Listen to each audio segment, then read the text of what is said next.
You know who I heard is going to make an appearance at the Clash? And I heard this from a very good source. I overheard it. Who? The Nature Boy, Ric Flair. Tommy Dreamer, you'll relive the turmoil and anguish of an uncertain youth. Quote the Raven.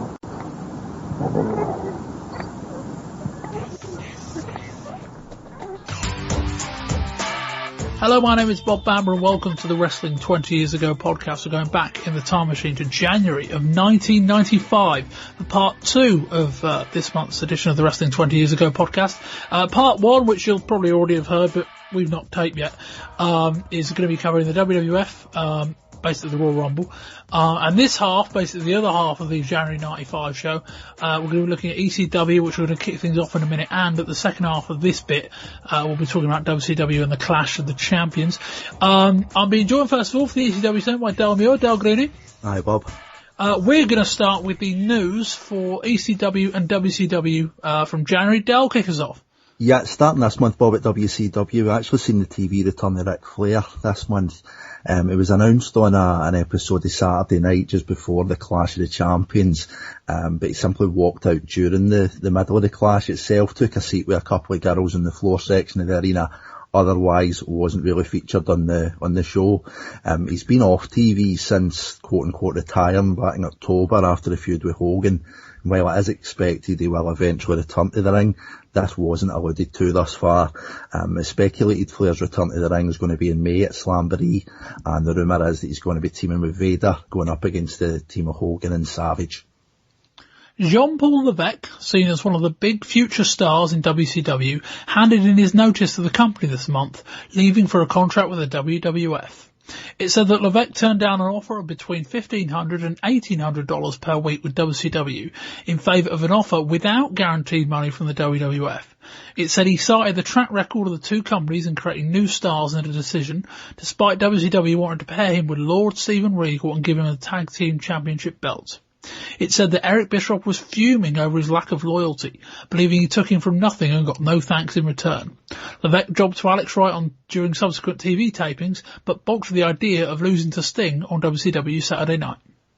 And also talking of Eric Bischoff, he was over in Tokyo at the beginning of this month announcing the renewal of the relationship between WCW and New Japan Pro Wrestling.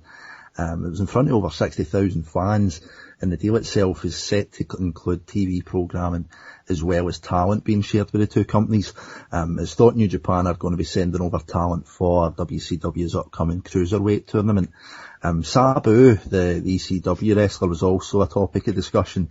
It said Bischoff got his first look at him during this show, and he was so impressed he wanted to sign him exclusively to use him in the United States.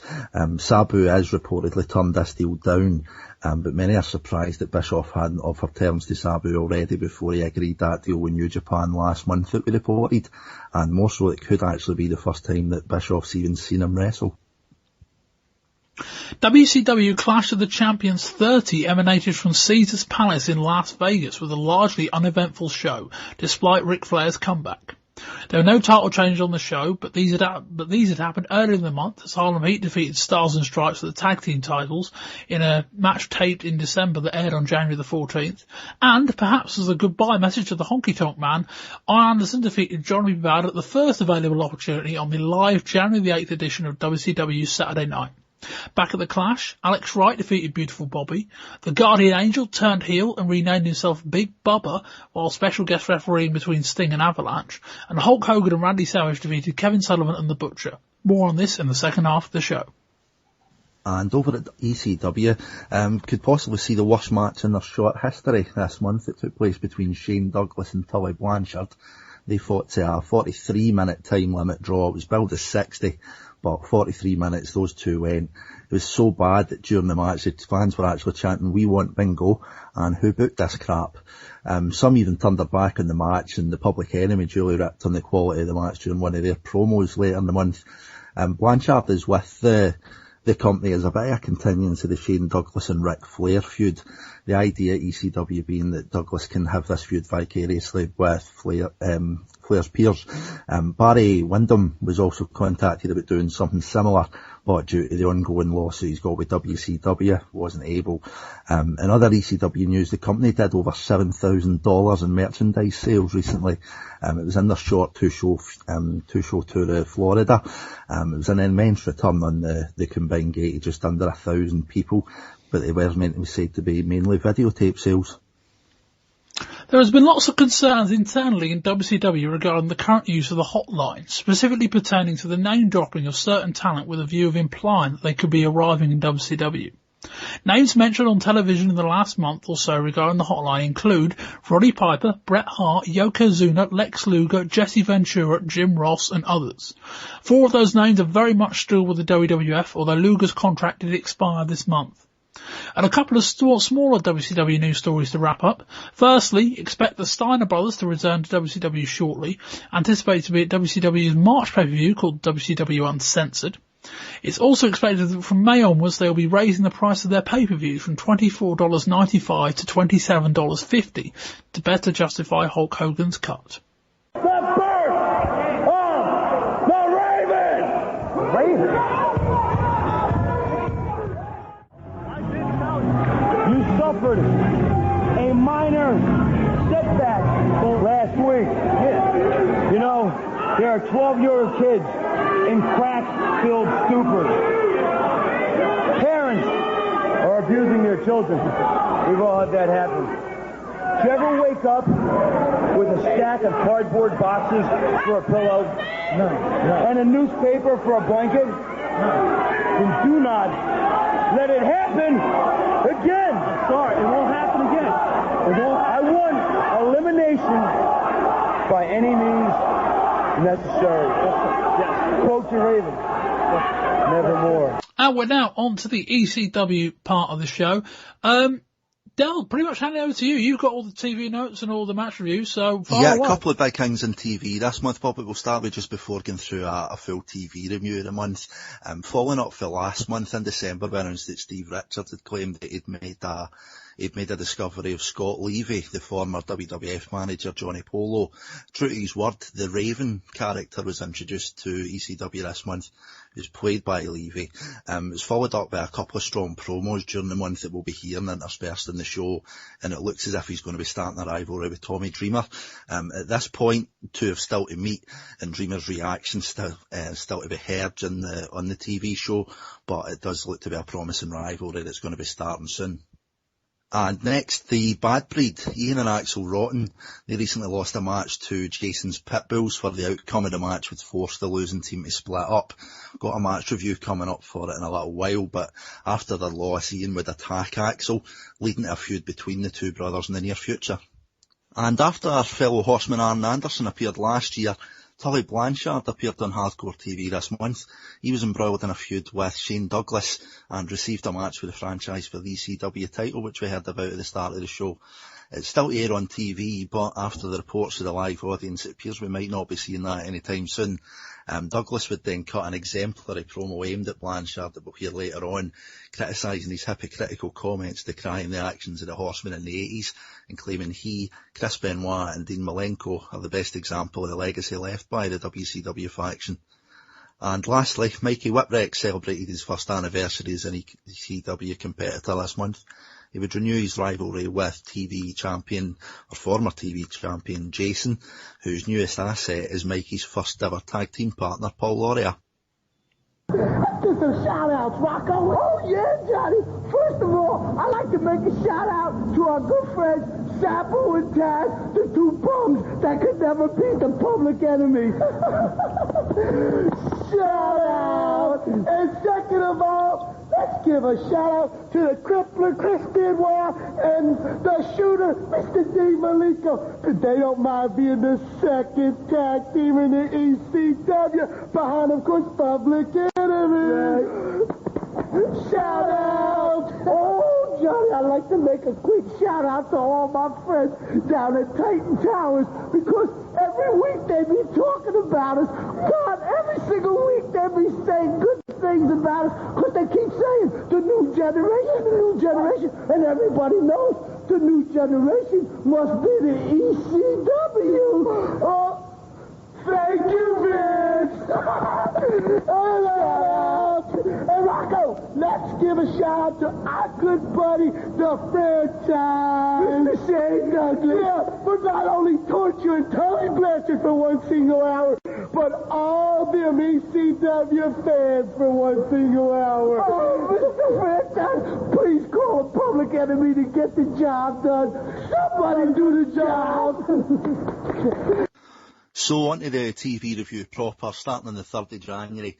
Big focus on Mikey, as we said there. He's got his first anniversary now that he's been in the ECW ring. We've seen a short match with Donnie Allen, which Mikey eventually won, but during the match it was interspersed with a highlight package of Mikey's year in 1994. The background to the music video that's pretty popular with ECW was the tune of Beck's Loser. It showed Mikey's struggles with Mr. Hughes, the Pitbulls and the Public Enemy, and then it switched to the fluke wins that he got for the TV title, the defence of that, and then the tag title with Cactus last year as well. After the match, which Mikey won with Donnie Allen, we then cut to ringside and Joey Styles is interviewing Paul Lauria, Mikey's first ever tag team partner. He then faked happiness for Mikey, pretending to congratulate him before then attacking him.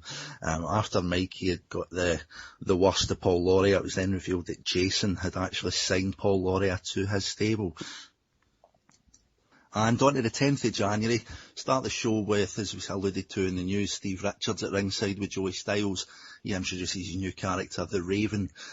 New recurring segment for the month, which I actually thought was pretty interesting, Bob. I don't know about you, it was the Extreme Encyclopedia. We've seen in this one Sandman, or Smokus Brawlerus, Woman, or Foxus Greedius, and Too Cold Scorpio, or Grapples Acrobatus, all kind of set to medieval music. What did you think of this, Bob? Yeah, no, it was fine. It was a nice thing. I think they had them on every show, or certainly the couple that followed. Pretty much. I mean, it's handy for people coming into the show for the first time as well. Obviously, try and kind of get an idea who people are, because I mean, ECW, as we've spoke about, is a pretty episodic program where you can follow the storylines week to week. Everything's pretty much got a meaning. So I thought it was pretty good of them to put these in. Last bit in the 10th of January, we've got Too Cold Scorpio in the ring. He calls out the shooter Dean Malenko and the crippler Chris Benoit. The two youngsters then come out, work him over, but Scorpio's actually got a scheduled match with Sandman. So Scorpio's in a pretty bad way. Sandman arrives for his scheduled match as normal, but somehow Scorpio manages to get the win. After he gets the pinfall over Sandman, Benoit and Malenko then come back, pick up the scraps. And on to the 17th of January, we've then got the first vignette for the new character Raven. It's set to Nirvana's Teen Spirit, and he's referred to by Johnny Styles as the twisted vision of Generation X. As we said in the news, looks to be setting up a rivalry with Tommy Dreamer at this point, but as we said, they've still to meet on the show. The world is full of kings and queens. They'll blind your eyes and steal your dreams. Kurt Cobain didn't make it and left an entire generation of tortured souls behind. Tommy Dreamer, take heed. Quote the Raven, nevermore. Referring back to the 3rd of January, the Mikey Whipwreck and Paul Lauria rivalry. Got a quick match here that was pretty impressive for Mikey's minimal offence. It was a really good TV match that we got from these two. The highlight, I don't know about you, Bob, but it had to be that crossbody from Mikey. Just for anybody that didn't see it, at the conclusion of the match, Mikey basically climbed to the top rope while Lauria was outside. He was really kind of trying to do a bit of a runner from Mikey. Was probably... He was in the second row, yeah. He second or third row, yeah. Mikey's in the top row, Lauria's in the second or third row. Mikey just leaps from the top row, over the ringside, over the barrier, over the first couple of rows, and lands dead on Paul Lauria. The crowd just really erupted at this point. They were pretty into the match. Obviously, Mikey's got that kind of underdog spirit that we've seen from him in the last few months. The crowd really got behind him. Great heat with with Jason as well. Laurie actually stole the top rope bulldog from Mikey to get the win, and then there was a bit of a beat down with Paul Laurie and Jason cheering Mikey at the end as well. But it's a really good TV match for these two. It could have a bit of legs for this in the next couple of weeks and months. Yeah, I mean, we will, going back to that spot, I mean, what I think was most impressive about it was, well, other than the move itself, because it didn't, when you see Mikey jump, it doesn't actually look all that impressive. Yeah. But what I admired about it was the way that they held the camera as wide as possible, so you kind of didn't really have much depth perception when Mikey jumps. And because of the way it's lighted, he kind of jumps from the light into the darkness because the crowd aren't really lit. And so he jumps forward and then he kind of disappears and then he just lands, and it's a great jump. It's an impressive bit of athleticism from Mikey. But what I kind of thought was really good, because to be clear about Paul Laurie, they're calling him the Giant. He's 5'2". That's a really kind of, they're calling him the Giant with the straight face as well. But what I really after all, Bob Jason is the sexiest man in the world. So. Well, that's true.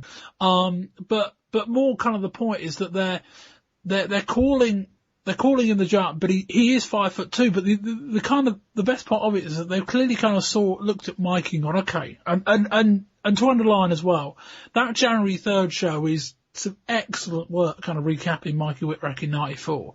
But they basically gone, okay, if we're going to develop the Mikey character a bit further, we can't keep having him win these fluky ways. So he's going to have to quote unquote improve as a wrestler, certainly in the eyes of the TV viewer, by facing someone who he can wrestle against. So they brought in somebody who's similar kind of height, similar kind of size. And he had, you're right, Al, he had a very good match, I thought. Really good TV match, yeah. And I mean, it would probably have been match of the night, Bob, but as you've probably told with the amount of match reports we've coming up, really strong month for ECW with the in-ring stuff as opposed to the angles that we've seen recently. The next match that we're going to run through was actually a debutant in ECW. It was a Snowman, Al Snow, and he was going up against a familiar face from the NWA title tournament back in August, the Sama Nishimura. Just totally different for, I think, what anybody would be expecting from ECW. It was just a total wrestling masterclass. Kind of really grappling start to it. Almost a catch as catch can kind of wrestling style, but the crowd do get into it. Couple of hammerlocks and toe holds earlier on, really equal, both reversed. Joey Styles really great on the call as well. A lot of moves getting told that you kind of maybe wouldn't see in a WCW or particularly a WWF show where everything gets called, and just really sound wrestling logic as well. They're a backbreaker to Nishimura. Snow then works the back. Nishimura then goes for the figure four after Al Snow misses a knee drop as well. Just totally sound logic. Some strong style in the middle as well, some strong slaps and forearms feature him. A couple of reverse go behinds. Al Snow gets a perfect wheelbarrow suplex onto him. Nishimura goes for a couple of top rope drop kicks for a 2 count, and then Al Snow gets the win after suplex and Nishimura into the ropes, hits a springboard guillotine for the win. Just an absolute sound wrestling match, Bob. Yeah, no, this is the kind of match I shouldn't like. This is the kind of match that's too wrestling orientated, too kind of holds and counter holds and submissions, and the kind of match that would ordinarily take me out at the moment in terms of it doesn't really look like a fight. And while there was a lot of that in this, I really enjoyed this match because I think they timed it perfectly, didn't they? And there was so little wastage as well. So often, one of the things I don't like about this style of wrestling is that it seems like a lot of movement is wasted movement. A lot of it is like headlock, chin lock, run around, flip about for no reason, kind of, do the bit where they do the kind of, what one will kind of like push off the other on the ground and one will bridge using their neck. And I'm like, what are you doing? But there wasn't really a lot of that here. And when they needed the big spot, they went to it. And the finish was great. I mean, not the best finish on the show. We'll come to that in a minute. But the finish with you got Nishimura kind of draped over the top rope, kind of in the middle, kind of in line with the apron. And then Al Snow jumps to the top rope and drops a knee onto the back of his head, and then he flips back into the ring and pins him.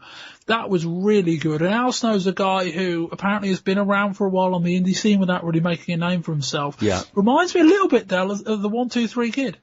There's definitely bits to him. He's got that kind of mixture of the the kind of almost martial arts aspect to him, but then the high flying as well. I think it's a pretty decent comparison there, Bob. We've seen kind of the kid getting compared to Mikey with the kind of underdog side of it, but as you say, you can also compare him to the Snowman with this kind of technical mixture with aerial ability as well. And you could also compare them in the sense that neither one has a discernible gimmick.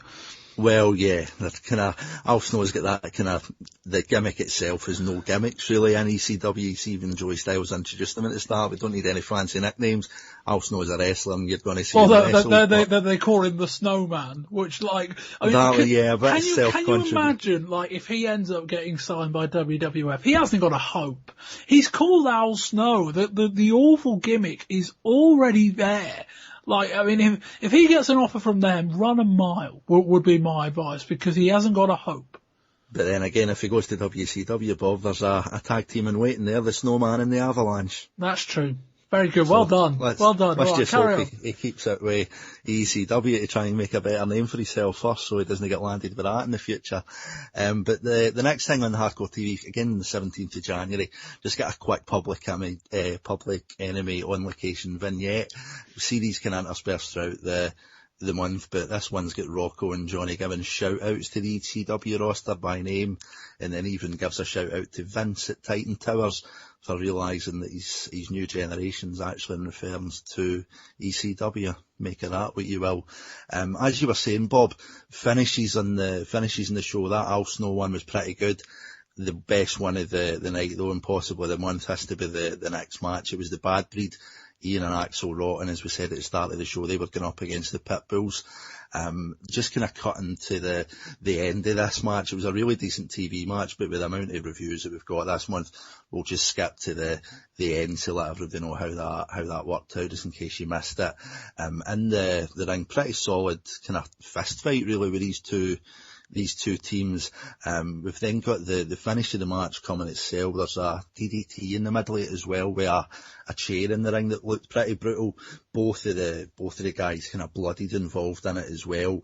But the end of it ended up with Axel Rotten laying up the Pitbull 1, and it was laying him up to Ian that was on the kind of top rope, ready to go for a power bomb for the top rope to end the Pitbulls and get the 3 count. But the Pitbull actually manages to reverse the power bomb attempt from the top rope into a Hurricane Rana, or a Frankensteiner if you prefer. And then Axel turns back, faces the crowd, pretty confident, counts the 1, 2, 3 with the ref without looking. But little known to him, it's actually his brother that's been pinned after that Hurricane Rana, and the Pitbulls get the 3 count. After this, as we said at the start of the show, Ian then just turns on Axel for his just the sheer lethargy of what he was doing at the end. He gets a chair, starts battering his brother on the outside, rolls him into the ring, almost looks as if he's going to be going for a pile driver or a DDT onto the chair as well. But we cut to black and it looks as if we're going to be seeing this rivalry develop. What did you think of this, Bob? I have rarely in my life cheered the end of a wrestling match. It was really great, wasn't it?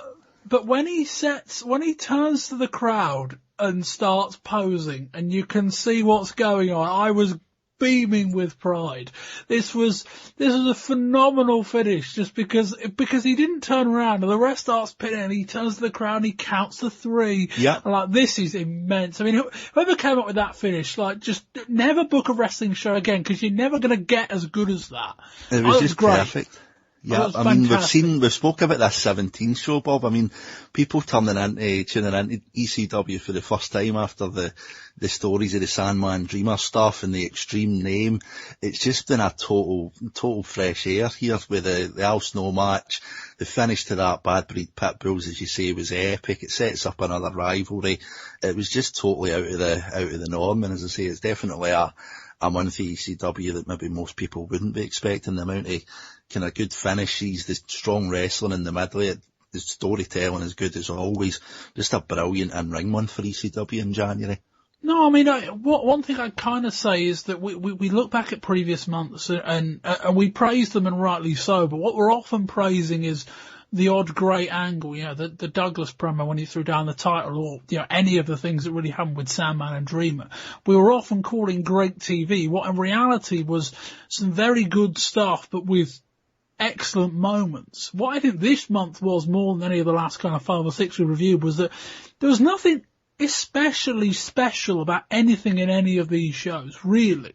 There was nothing extraordinary, and yet it was all really good to watch. And I think this show is the best example of it. There was no real shortcuts in any of the 3 matches. There was no real massive story going into any of the 3 matches, either beyond really the Bad Breed and the Pitbulls, but that's only been building for a month. And yet they've taken what you would call mid-card stuff and presented an excellent show. And that would be my kind of thing for the month, in that there was no great moment here, but there was a lot of really watchable stuff. You know something, Tully Blanchard? You have a penchant for coming out here in front of the TV camera and talking about all this preaching that you've done. Well, let me do a little preaching to you, sir. Look deep into my eyes, because a man a long time ago said, to look to a man's soul, you look through the eyes. Tully Blanchard, through these searing eyes, I'm going to give you a sermon, Mr. Minister. A long time ago, my father told me, son, don't ever stick your hands onto another man's plate of food, because if you do, he might just cut off your hand. Tully Blanchard, when you stuck your nose into my business the first time around, I figured, okay, you're a great wrestler, and so I'll wrestle you for 60 minutes. You impressed me, Tully Blanchard. But this last time, when you stuck your nose into my business, when you tried to take the franchise and knock him off that top rung of the ladder, you did so after I took Ron Simmons and put him down and made him submit, made him TKO right outside of the ring in his home state of Florida. It didn't matter FSU former star or not, right on his home turf, in front of an awed crowd, as the mouth dropped open to the floor and they saw Ron Simmons surrender to the man they called franchise. And then you, sir, you had the guts to come down to the ring after I had set the belt down, after challenging anybody with guts in the building to step into the ring with the franchise. And I started making my move on a punk that thought he was going to be the man to do that. And then you Pearl Harbor me from behind. What you've done, Tully Blanchard, is you've taken my temperature and you've raised it just a few notches. What you've done is gotten my attention, Tully Blanchard. You've come out here and talking and preaching about how you used to suck up the cocaine and then told everybody in TV land, don't do it.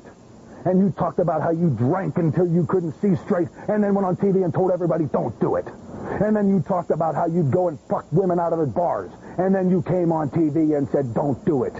Why, you two-faced no good. Let me tell you something, Tully Blanchard.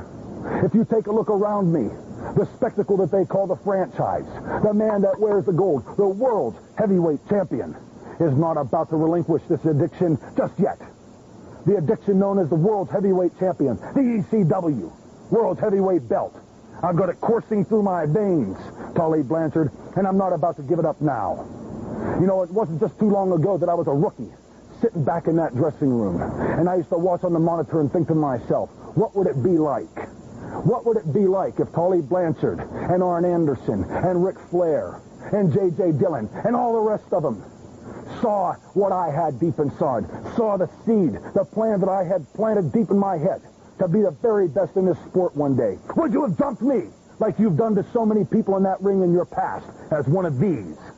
But you see, Tully Blanchard, tonight what we gave you was a taste of your own medicine. It didn't take 4 of us, it took 3 of us. Call it the triple threat.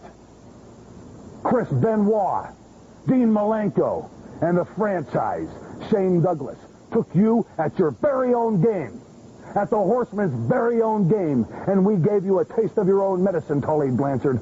Next time you stick your nose in for the gold to try to clear me of my addiction, I'm going to smack you right upside your head. And I'm going to take you down and give you even more of what the 4 horsemen dished out for years. And Father Time has robbed them of the ability to do that anymore. The triple threat, Tully Blanchard. It's coming for you. It's coming for your career, Tully Blanchard. The end of the line is near. The next time you and I step into the ring together, when you take that dotted line and mark your name on it, put your John Hancock right down Tully Blanchard. You've sealed your doom, Tully Blanchard, because the franchise and the triple threat are going to deal out to you more than any horseman's ever dealt out, more than any man can take, more than Tully Blanchard will be able to withstand. And at the end of it all, The triple threat will rule supreme. People will raise 3 fingers in reverence. And the franchise will still be the world's heavyweight champion. And leading on to the 24th of January, start off the show with a really good solid match with Too Cold Scorpio and Chris Benoit. Really good kind of grudge feel to the match, obviously with the crippler Chris Benoit gimmick really developed him after he's basically just really trying to cripple people into submission, as we've seen with Sabu in recent times. Really strong kind of start to the match. Benoit having to take a couple of moments on the outside to recuperate from the moves for Scorpio, really lightning fast at the start of it, and great athletic agility for Too Cold as we're used to. But midway through, we then get a neck breaker onto Scorpio, really heavy sell on this, and Benoit really starts to control as the match slows down. Modified Boston Crab in the middle of it, really pushing the pressure onto Scorpio's neck as per that injury, and we even hear one of the crowd shouting out, "Get up, Too Cold, kick him in the balls," which kind of pops the crowd a little bit. Then get a belly to back suplex, as we've seen for Benoit, gets a 2 count and manages to get a snapmare into a neck hold.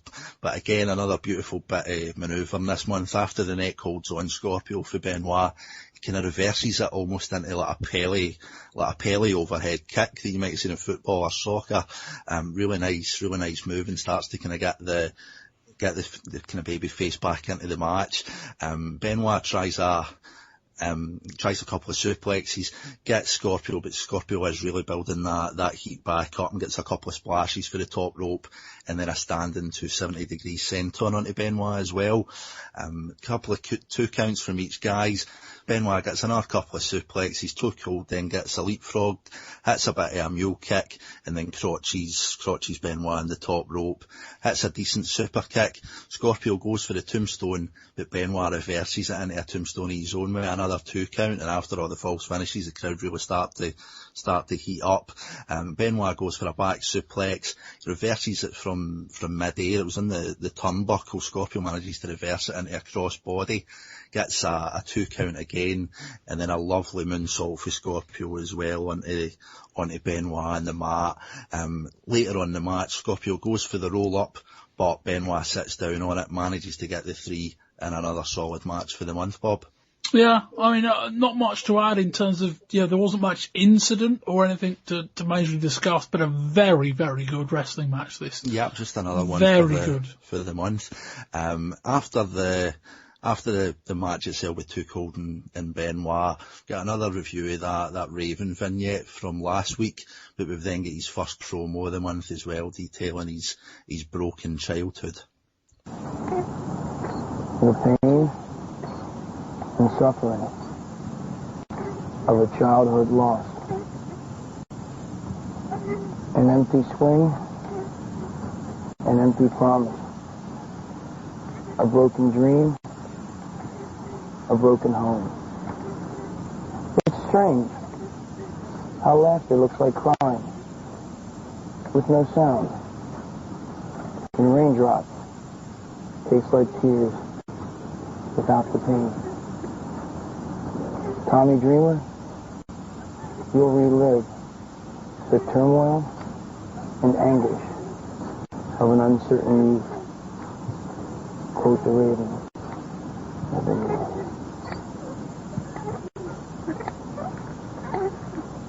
And just covering the end of the 24th of January show, we've got Shane Douglas and Ron Simmons, as we'd spoke of at the last month leading into this one. Their rivalry really picked up. Just a quick kind of coverage of the end of the match on the 24th of January. It was Shane Douglas going up against Ron Simmons. Ron Simmons obviously carrying that fractured shoulder that's been alluded to, and came out with a sling. During the match, Ron Simmons really commanding actually with the one arm that he did have. Inevitably though, Shane Douglas gets the upper hand, works that shoulder over, the sling comes off as well, and the referee actually calls for the bell as per the injury to Simmons. But we've then got Douglas cutting a promo on Floyd Florida.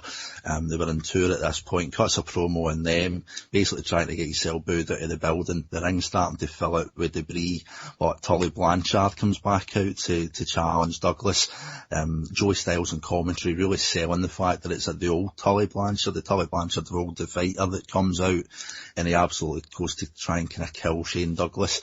But then again, we've got Malenko and Benoit coming out at the end, attacking Blanchard, and most notably, Shane Douglas even gets the figure 4 onto Tully at the end. And last show of the month, 31st of January, got a bit of a cold open with Joey Styles, starting with a almost kind of shoot style video backstage. It cuts to the ring saying they need a camera there right now. And again, leading back to a couple of months ago, we've got the Florida fans recreating a spot for last year where they filled the empty ring with their own steel chairs at the end of the show.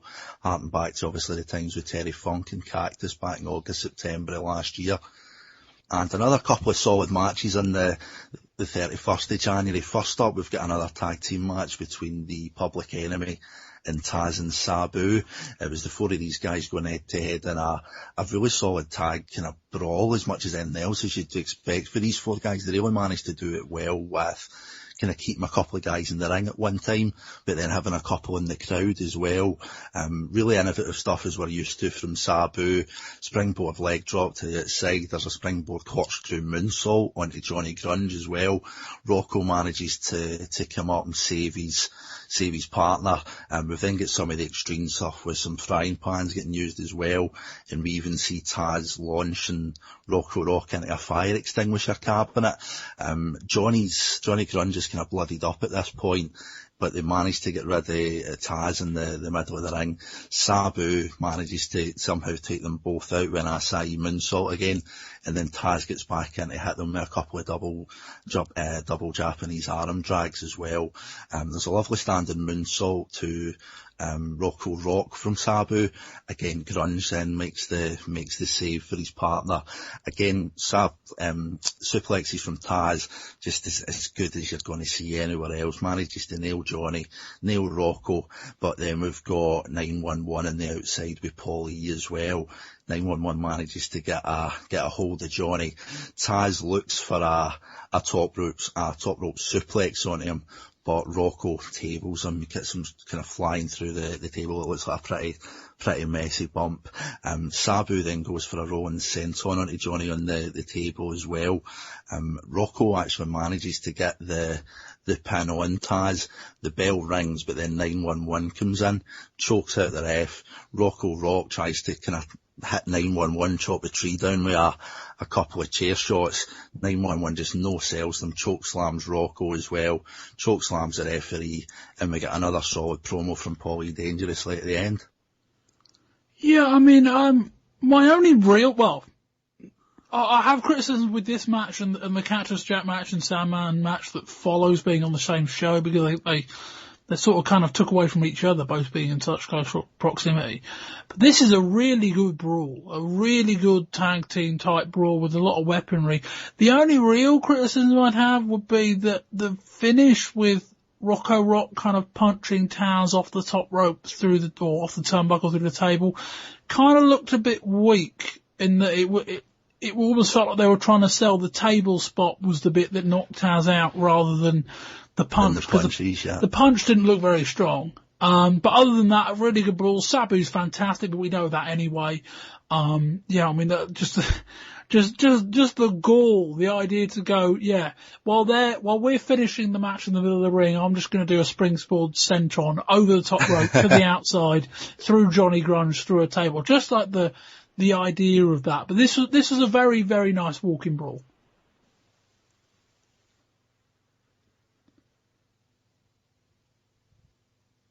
We spend our entire youth in a room just like this.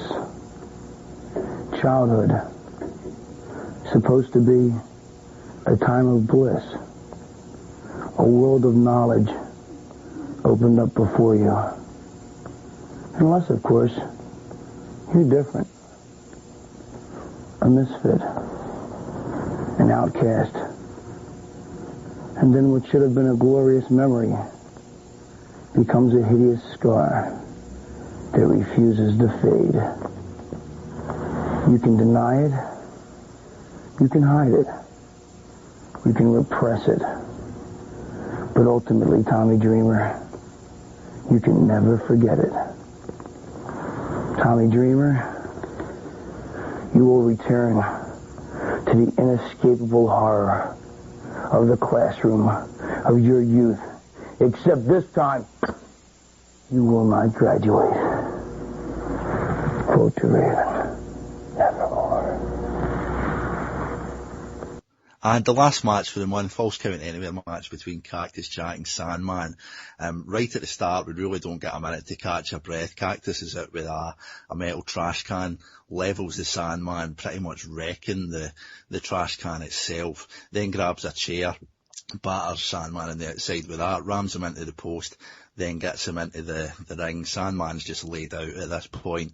The crowd's really, really cheering Cactus. Manages to choke the Sandman in the rope, but they're a kick out at 1. There's a neck breaker to Sandman as well. Goes for a leg drop. Again, can't get more than a 1 count. At this point, women obviously just worried for the Sandman. Gets the cane, tries to cane Cactus from the outside. But then Cactus goes after him. Sandman tries to get back into the match. We're going for Cactus, but Cactus sees it coming. Sandman gets a punch for his troubles. Sandman kind of gets the chairs back. Kind of gets into Cactus. He then gets I think it was a can of soda. Batters Cactus Jack over the head with a can of soda as well. Hits him again with a garbage can. Tries to flatten it out with his feet, but during this time Cactus managed to grab a chair and get back to the Sandman. Sandman hits a low blow to Cactus, DDTs him onto the bin, and then does that top rope leg drop that we spoke about last month, nailing Cactus again. We then get another couple of weapons. One, I think it might be a new one for his Bob, a kind of plastic toy snake that we've seen during this match. Sandman gets choked out with that, and as it's False Count Anywhere, we get a 2 count on the outside. At this point, the match takes a bit of a turn as Cactus goes to punch the Sandman, but the Sandman holds up that trash can and Cactus's hands burst open. Couple of guys are really kind of toiling at this point after all the kind of brutal shots that they've been taking, but Sandman gets a couple of shots with that squash trash can into Cactus's hand. Another beautiful long-standing pile driver for Sandman onto the trash can.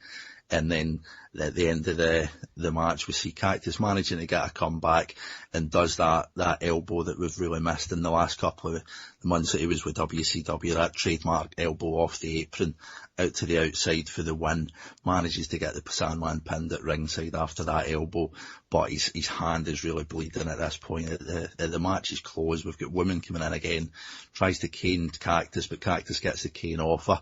Sandman then just absolutely annihilates him with a cane. I mean, it was as bad as what we were seeing last year with Tommy Dreamer. There's several headshots. He then lights a cigarette, more shots to the body and the head. Just absolutely sickening shots to Cactus. He actually then goes to blind Cactus with his cigarette, as per we've seen with Tommy Dreamer apparently doing to Sandman a couple of months ago. But Mikey Whipwreck comes in, makes the save, and then we fade to the backstage area. A couple of promos from Sandman.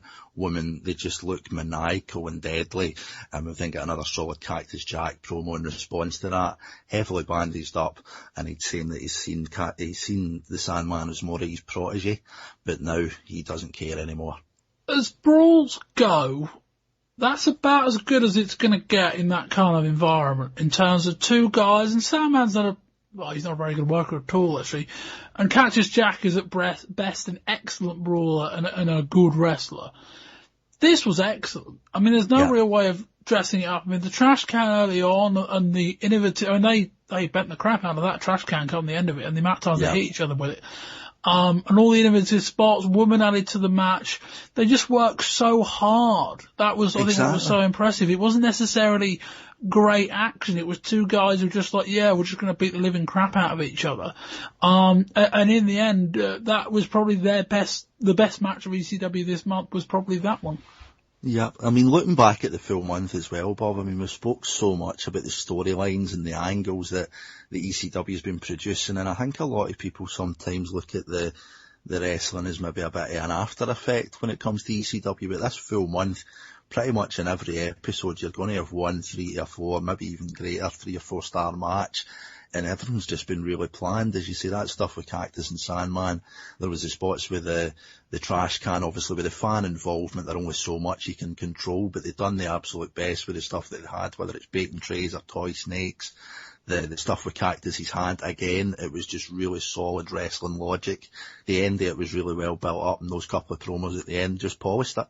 And man, somewhere deep inside this demented mind, there lurks a soft spot. A soft spot for the things that have gone through my life. A soft spot for the wrestling history in my life. A soft spot, Sandman, for you. Because you are a part of my wrestling history. 5 years ago when Cactus Jack was just starting to build the legend. 5 years ago when Sandman was just starting to exist. And so when I heard with eager ears the tales of the Sandman in ECW, when Kevin Sullivan sent word and said the Sandman is fabulous, I was very proud. And I watched, and deservedly so was I proud, because Sandman, every time you smoked a butt, it brought me pride. Every time you pile drove another hapless opponent, it brought me pride. And every time you smashed a Singapore cane against somebody's skull, it made me proud. Because I knew who you'd taken your lessons from, and you'd learned very well. Because the Sandman doesn't, and still does not, care about winning. Just like 5 years ago, Cactus Jack had not a care in the world. And I hate to see it, but look into my eyes and you can see I'm a changed man. Because I like to win, Sandman. I like the ego gratification of the 1, 2, 3. I like to have my hand in the air, and I like to sign autographs. And therefore I've become a weaker man. Because, Sandman, when you chose to cross my path, you chose a living hell. Because you have awoken the sleeping giant, made me ashamed of the man I've become. And I guarantee and I make you a vow right now that I'm not going to be that man anymore. Because as of now, Cactus Jack doesn't care. You look at Steve Sandman and you remember real well. I put the garbage can across your head and you didn't go down. I put it across your head a second time and not only didn't you go down, but I saw the faint remnant of a smile. And I said the Sandman's playing head games with the master, and he's winning. So, Sandman, you've made my hand a useless weapon. I'm not a doctor, but it's hurt real bad. And now you've taken my psychological warfare out of the game. So I say to you, Sandman, let's let it all hang out. Where wins don't count. Where the numbers 1, 2, 3 don't mean a damn thing. To where the only variable that means anything is guts. Because you got them, Sandman. And once upon a time I did too. And so I'm going to look deep inside my soul and say, Cactus Jack, if you can't take the Sandman out in the most vicious match in the game, then maybe you better become a full-time daddy and forget about wrestling, because ECW ain't for the faint of heart. So, Sandman, I'm on my knees. I'm on my knees, and I'm asking you for the favor. You meet me in my match. Not falls count anywhere, because that's far too civil, and 1, 2, 3's count, and God knows I don't want them to. But, Sandman, Texas death match, where the last man standing wins it all. And if you can beat me, Sandman, in a Texas death match, a match made famous by the likes of Cyclone Negro, by the likes of Stan Hansen, by the likes of Captain Redneck Dick Murdoch, and by the likes of my idol, Terry Funk, then, Sandman, I'll walk away from this sport. And I'll walk with my head held low, because once upon a time the words Cactus Jack meant something in the world of wrestling, but as far as I'm concerned right now, they're words I don't deserve. So, Sandman, you take the challenge and you beat Cactus Jack, then away I go to become a full-time husband, a full-time father. And I don't want that. No, Sandman. Del, let's look at the Raven. Johnny Polo comes across from WWF and they teased us at the end of last month. I'm very impressed with what they've done since the debut in terms of the vignettes and the promos that we've heard throughout this show. Yeah. But I was not impressed with this debut. We didn't cover it much in the TV report, so I'll kind of go over it now. But we start the segment with Joey Styles at ringside interviewing, Steve Richards, whatever he's going by this week.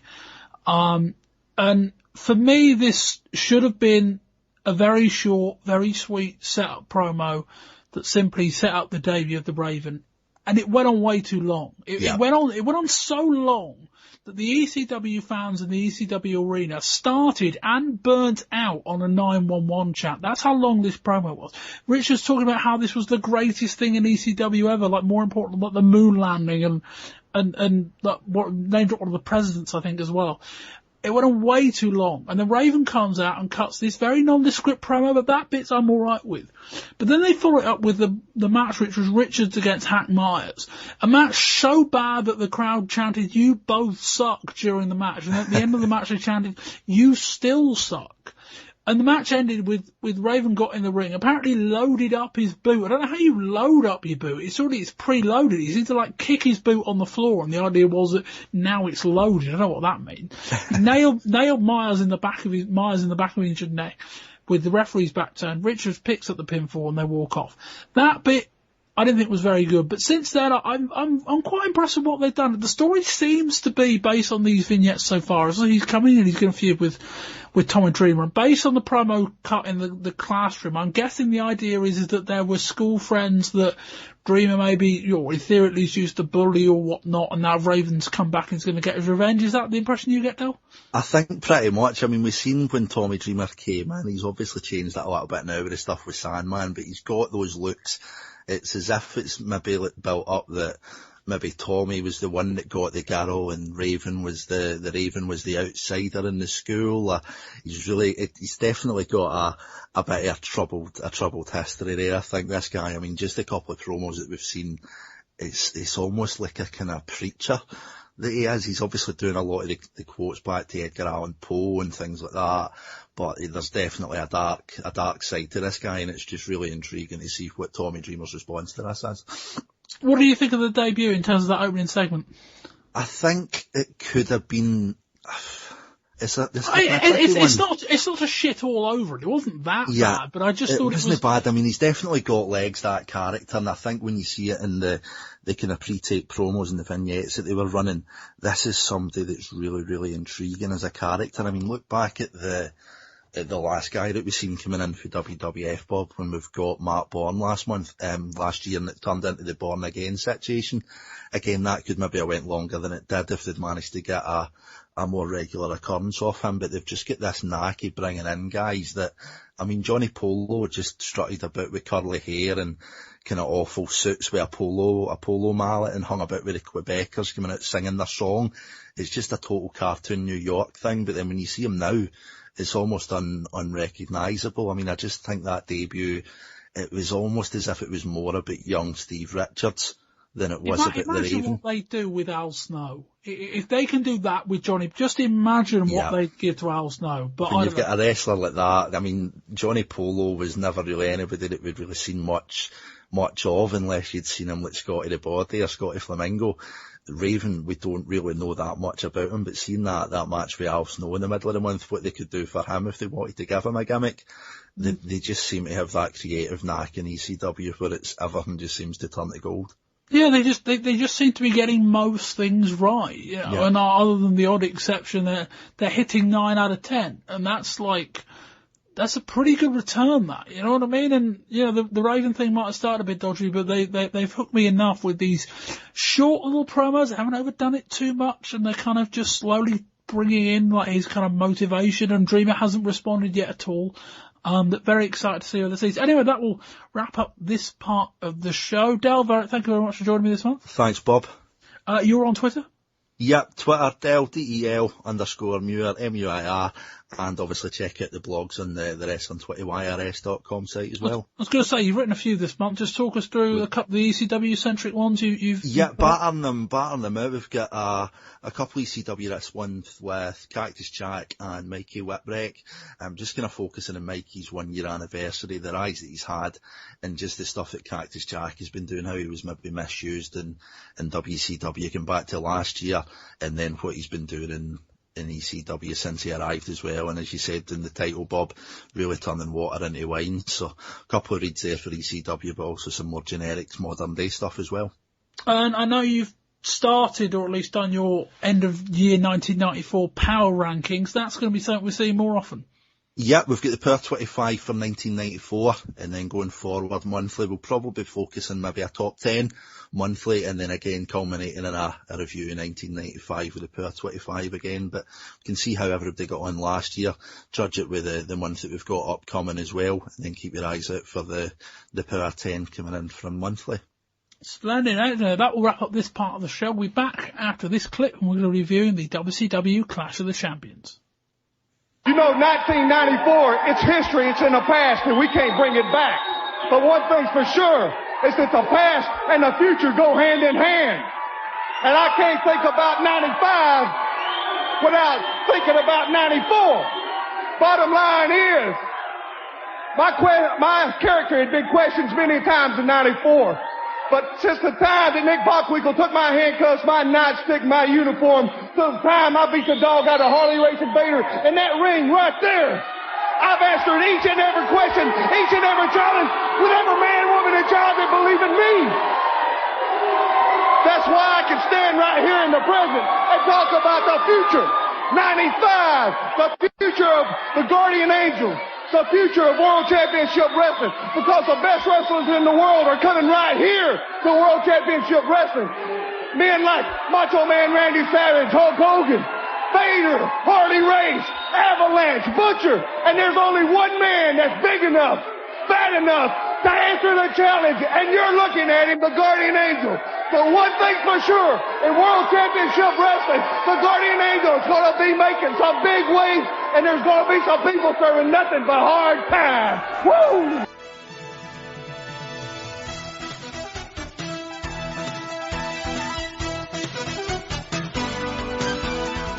We start 1995 on January 1st with another WCW recap show from 1994 with Main Event.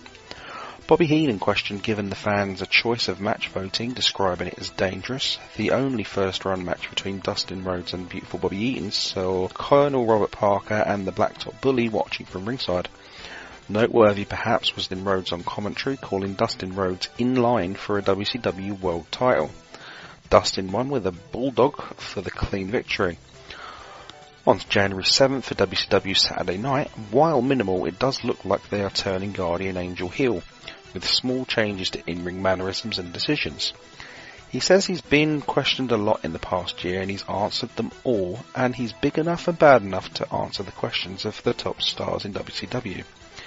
Nick Bockwinkel has announced that Sting vs Avalanche as a rematch at the Clash of the Champions, and he will be appointing the Guardian Angel as the special guest referee. Harlem Heat defeated the Armstrong brothers in a long by Saturday Night Standards TV match after the ref was distracted. After a Stars and Stripes tag match, Sherry ended up slapping Marcus Alexander Bagwell. The segment ended up with the Heat, Stars and Stripes, and even the Nasty Boys in the ring before the show went to a break. Mean Gene Okerlund talked on air about Honky Tonk Man walking away from a building at Starrcade, but stopped short of revealing much more of the story, instead using it as a hook for his hotline. In the main event, Johnny B. Bad defeated Paul Roma via a roll-up. After the match, Hulk Hogan and Randy Savage cut their first promo together, Hogan doing Savage impressions and Savage dressed in red and yellow. Hogan and Savage will be known as the Monster Maniacs. On to January 8th, and we have a live WCW main event. WCW are offering a fan vote for the main event with the heel locker room of Avalanche, The Butcher, Bunkhouse Buck and the Blacktop Bully, and over in the face locker room you'll have Sting, Dustin Rhodes, the Guardian Angel and Hacksaw Jim Duggan. The show opens with a television title change. Arn Anderson defeats Johnny B. Bad after help from his manager Colonel Robert Parker, who pushed the limp Anderson on top of Bad for the pin. After the match, Johnny B. Bad cut a promo and Mean Gene Okerlund called over the referee, who said he simply called the action as he saw it. Okerlund wants people to call the hotline to vote for a rematch. Alex Wright is now getting mobbed by females on his way to the ring. Shockingly, this doesn't seem to be replicated when the fans aren't paid actors at other events. The voted match Sting and Avalanche main event ends in a DQ with the Butcher and Kevin Sullivan interfering. After the match, Rhodes, Duggan and the Guardian Angel run out to make the save. On January 14th WCW Saturday Night Main Event, they announced that at the Super Bowl pay-per-view in February, it will be Hulk Hogan versus Vader for the WCW World Title. Nick Bockwinkel has made a rule that the pair must be put on ice, meaning they cannot be in the same building at the same time. Later on in the show, Vader says that he cannot be at Caesar's Palace at the Clash of Champions officially, but he does have a ticket for the show. On the Clash of Champions Control Center, Mean Gene Okerlund says that Ric Flair was in New York, but you'd have to call the hotline to find out what it was about. The insinuation with the New York line was that Ric Flair was meeting with the WWF, but the revelation on the hotline later was that Flair met with the exec of Gold's Gym. As taped in December, Harlem Heat defeated Stars and Stripes to win the WCW World Tag Team titles in the main event of the show. The match ended with Booker T pinning the Patriot, despite Booker T not being the legal man. During the finale, Kevin Sullivan said he's made a deal with Randy Savage before Starrcade. He says the only reason Butcher isn't the champion is because Savage must have reneged on that agreement.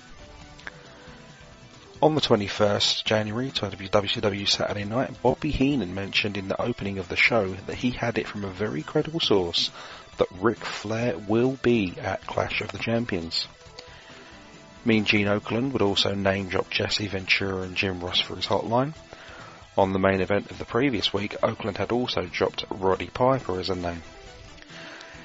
Kevin Sullivan faced his brother Dave. Surprise, surprise, the match ended after the interference of the Butcher, after Dave seemed to have the match won after hitting the Hogan leg drop.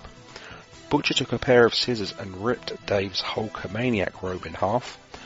After pile driving him, Butcher cut some of Dave's hair off, then cut up the boots that Hulk Hogan gave Dave that allegedly he wore when he body slammed Andre the Giant. WCW then aired a video package about Brian Pillman. Tony Schiavone said he was on his way back to the company. We can report his mullet is significantly more impressive than it was the last time he was on WCW TV. Brian Pillman spoke about his career in football, the end of the Hollywood Blondes and Baywatch in a segment filmed in a sit-down interview in a TV studio. He mentioned wanting to win the WCW Cruiserweight Championship. Then in the main event of WCW Saturday Night, the Nasty Boys faced the Stud Stable, comprised of Bunkhouse Buck and Dick Slater. The match ended with the Stud Stable being disqualified after Slater broke up a pin using his boot as a weapon. Right now, me and my main man, the Macho Man, are focused on Vegas, brother. Because there's a lot of things at hand there, brother. The whole world's gonna be watching. All the promoters all around the country, all the major TV stars, they're gonna be focused on Caesar's Palace, brother. Because the only thing that's going down in the wrestling world on that day or any other day is a Macho Man and Hulk Hogan against Kevin Sullivan and that no-good backstabbing Butcher. And you know something, Macho Man? What is it?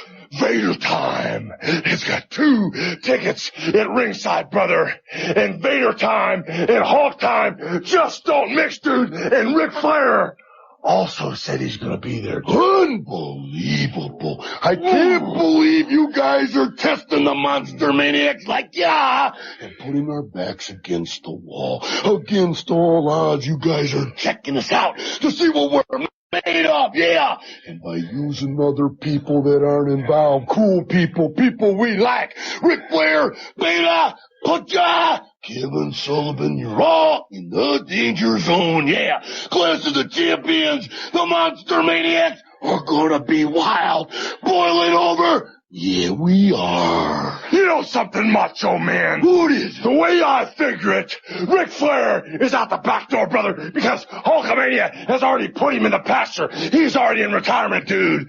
So if he jumps in our face, he's biting off just a little bit more of the red and yellow that he can chew. But I gotta warn you, Macho Man. What is it? This Vader thing, brother. This Vader thing is heavy, man. The whole wrestling world has been waiting for Vader time and Hulkamania time to collide. But right now, with you as my side, we're gonna fight toe-to-toe and take care of that no-good Kevin Sullivan and Butcher, brother. But heed the warning, Macho Man. When you stepped into the pit of Hulkamania, we bonded forever and a day, brother. So if Vader jumps in your face, Ric Flair jumps in your face, do the thing off the top, Macho Man. Do it for me, brother. All points bulletin in Las Vegas, Nevada, Caesar's Palace on fire. And thank you very much to Del for that, and Colin for the TV review. We'll be hearing from him after we review the Clash of Champions. But on to the Clash of Champions, introducing first Chris Lacey. Chris, good evening. Evening, Bob. How are we? Very well, thank you. Well, we'll see how I am currently at the end of this show. And debuting Wayne Lythgoe. Wayne, hello. Hello, Bob. We are reviewing the Clash of the Champions. Wayne, kick us off with the results. Arn Anderson defeated Johnny B. Bad. That was to retain the WCW World Television Championship. Alex Wright defeated Bobby Eaton. Harlem Heat defeated Stars and Stripes to return the WCW World Tag Team Championships. Sting defeated Avalanche. Hulk Hogan and Randy Savage defeated Kevin Sullivan and The Butcher. Chris, what do you think of this show? Well, it was a show. That it was. Differing qualities. You know, it had some okay moments and some moments where I just sat there going, did I just see what I thought I saw? And that will all be coming out in the main event, that moment. Yeah, plural. Wayne? Same sentiment as Chris, really. It definitely had ups and downs, more deep downs, and many of them. We will come to as we come to. I'm not going to comment. You're going to hear my stream of thoughts on this show as we come through it. Before we kick off this show, just a little bit of news that, well, I'd say would be important for the show, although they never acknowledged it on television, up to the point they actually contradicted themselves a couple of times. Harley Race was very much meant to be a part of this show, being sat ringside with Vader. As it turned out, a few days before the event, he was involved in a fairly serious car accident. I understand he's okay. He's got some injuries that are significant but not severe or life-threatening, but he wasn't at this show. That didn't stop them mentioning Harley Race at the start of the show. It didn't stop them introducing Harley Race when Vader came out, and it didn't stop a few other things as well, but he wasn't on this show, but I need to preface that with that. But we start, obviously, with the Clash of Champions. We're at Caesar's Palace in Las Vegas. This show is actually being filmed or shown live from the West Coast on a Wednesday starting at 4:30 p.m. The reason they're on the West Coast, and they never usually are, but was because they had a big TV convention going on in Las Vegas at the same time, and obviously WCW wanted to, show themselves to be good in front of the big wigs and, introduce Hogan and Savage and all of that. So that's why they're there. But we start the show with Mean Gene Okerlund teasing that there may be more than 5 matches this evening. I don't know why. And says that Ric Flair is supposedly in the building. We start with the WCW television title match. Arn Anderson with Conor Parker and Meng versus Johnny B. Bad. Bad hits a nice knee lift at the beginning of the match. Anderson climbs to the top rope. Bad hits a running drop kick and knocks Anderson straight to the outside. Bad then does a flying crossbody to the outside, taking out Anderson and Parker. Anderson catches Bad's leg, slaps him in the face, but Bad hits an enziguri. Bad goes to vault a tackle in the corner, but Anderson catches him and drives his head into the turnbuckle. Anderson throws Bad to the outside, then Parker kicks him with the referee distracted. Anderson jumps off the top. Bad gets a leg up, but Anderson stands up and drops an elbow. Bad rallies with a series of clotheslines into a lovely head scissors. Bad hits the knockout punch, but Anderson falls to the outside. Parker grabs some ice water, dumps it over Anderson's head to revive him. Bad goes after Parker, but on returning to the ring, Bad runs into a DDT from Anderson, who retains his title. Chris, what did you think? It's a solid opener. It was, the the sort of thing I like to see as the good sort of start to a show. You've got the ever amazing Arn Anderson and Johnny B. Bad, who is never exceptional, but is always a good standard. So it was one of those of these two together. It's going to be a good, solid match, and it just didn't disappoint. Wait. Yeah, I could see that the crowd are really into Johnny B. Bad, and I'm just not on the same page as him, in all honesty. Same as Chris, Arn Anderson. You can never go wrong with Arn. Good opener. It was good to get the show started. But I'm just not really into watching Johnny B. Bad, in all honesty. I've grown to like Johnny B. Bad, and this was another outing where I kind of thought, you're in this spot for a reason in terms of your opening these show, because you are very good. I think Wade Keller said on the PW Talk that Arn Anderson is great when he's in the ring with someone who wants to work. And Johnny B. Bad certainly fits that description. This was very good. By far the best thing on the show. In terms of just a very solid wrestling match. Wasn't too long. Wasn't necessarily anything major going on with it. But a very, very nice match. Some very nice spots. The moment where Anderson jumps off the turnbuckle, Bad, kind of raises his legs to kind of block him. And then Anderson just stands on it and drops an elbow was really nice. And a very nice finish as well. And I think I remember saying on the Starrcade review last month, because this was the match on Starrcade last month, and it was kind of thrown together, that I hope these guys get more notice, because they'll be able to put on, in theory, a better match. Not that one was bad, but this was very good, and I kind of hope we get it next month, if they decide to go that way. We move on to a promo with Kevin Sullivan and the Butcher. Sullivan says they are prepared, says that with Flair, Savage and Vader in attendance, Hogan is surrounded by friends, and friends get, quote, stabbed in the back. Sullivan said that Savage owes him one, and that Hogan should watch his back. Alex Wright music video airs, then we get an announcement that on WCW Saturday Night of the Weekend, Arn Anderson will face Randy Savage for the WCW Television Championship, and then we go into Beautiful Bobby Eaton versus Das Wunderkind, Alex Wright. Wright hits a body slam and a flying shoulder tackle, then after a rest hold hits a head scissors into an armbar. Wright cocks his arm, but Eaton begs for mercy. Wright hits him anyway, runs towards the top, and Eaton flies at him, but Eaton gets out of the way, and Wright bounces off the top rope. Wright hits a crossbody for a 2 count, but Eaton hits a spinning neckbreaker, then drops an Alabama Jam leg drop from the top rope, but after a small timing stall, Wright kicks out. Wright runs into the corner, jumps back across the ring with a crossbody block, and gets the win. Wayne, what do you think? I really did enjoy this match. I think it was a bit too. I think they liked a good technical wrestle throughout the match, which stopped the pace. But when Alex Wright is obviously his aerial ability, really enjoying watching him, and Bobby Eaton, I'm a big fan of him. Wayne, what do you think of Alex Wright? I don't know how much you will have seen of him, but what are your impressions of it? Well, a couple of things.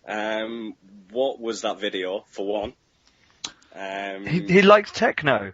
I just couldn't. I was really confused by it. I mean, it's just very very heel-esque, I thought, the video, and if they're going one way, then I was a bit confused by the video. But Alex Wright, I mean, I think with a bit of a change, I think he needs to lose his dance when he's in the ring. But he's going along the right lines, and he could have the ability to actually be a bit of a star if they push him in the right way. The dance is awful. I mean, let's be clear on that bit. But it's difficult because he's 19 years old. He's a guy with a very marketable look. I mean, they're pushing him as a ladies' man, although all we've really seen so far is plants in the WCW Saturday Night crowd. We don't know whether that's actually going to start resonating with a female audience. But they're, I would suggest it's too soon with him, in the sense that, you can put him in the ring with good workers for 3 years, and I think he'd struggle to improve to the degree you need him to. But in terms of, if I'm going to try and push Alex Wright, I think they're going about it the right way. It's just whether he's good enough, and I guess time will tell. Chris, what do you think about Alex Wright? I like him. I see a lot of potential in him. I think how they're using him is definitely a good way forward. Putting him in the ring with guys like Bobby Eaton, who, yes, he's not as good as he was 4 or 5 years back with the Midnight Express, but still a solid hand. Makes him perfect fodder, really, for Alex Wright, because he can take all the moves that Wright does, makes them look good, and if he can teach him stuff while in the ring, it's only going to make Alex Wright better. Though I do have to ask, does Das Wunderkid go clubbing in just his pants and jacket? Well, I don't want to know, is the answer in short.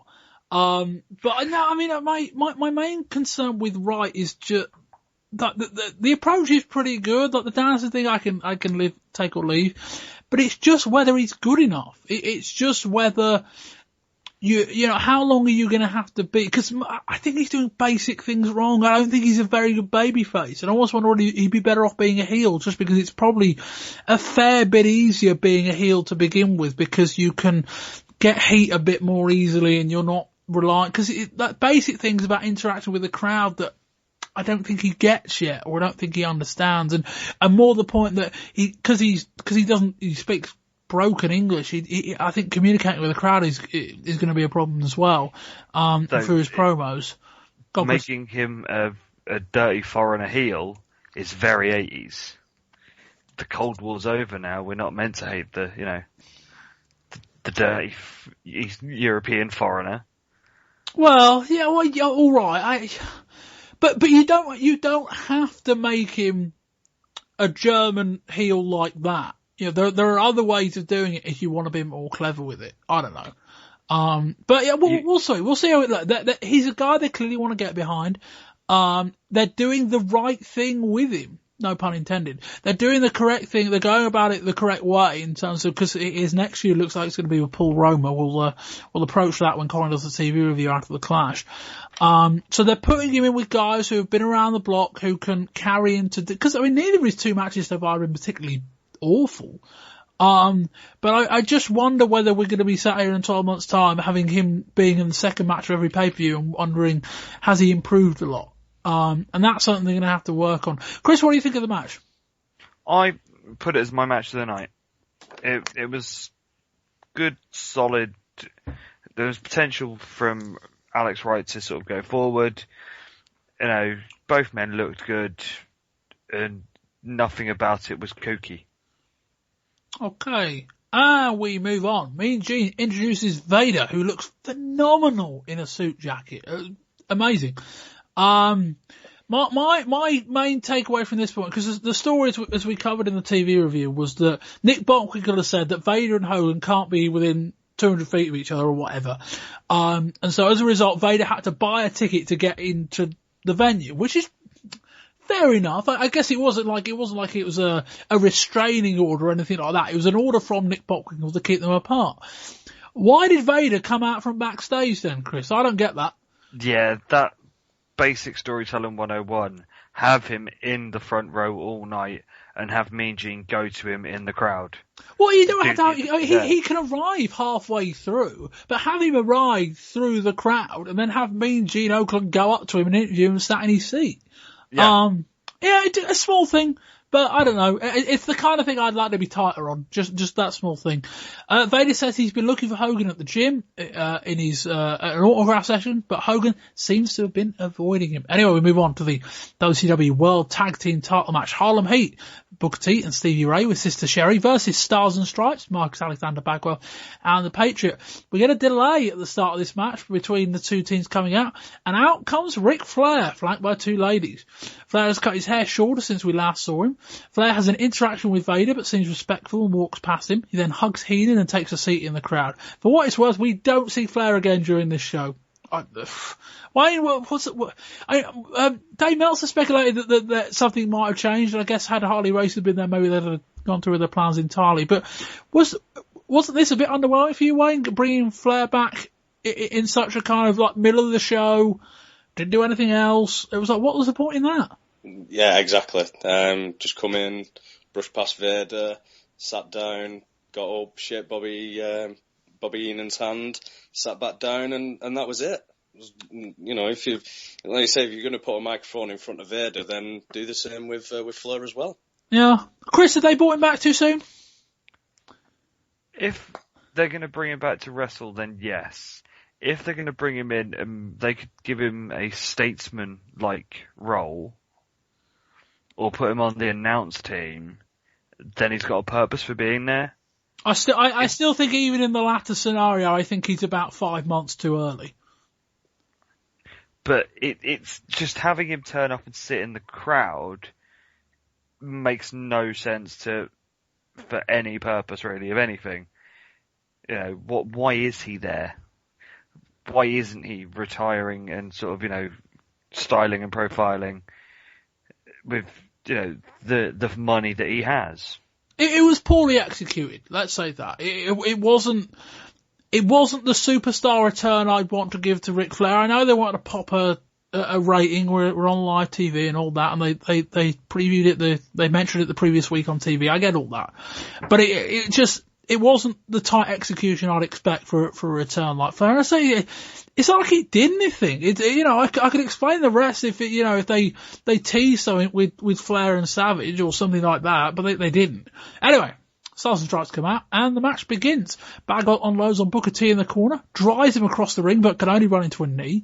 Bagwell drop kicks T to the outside, and then Bagwell and Patriot drop kick Stevie Ray.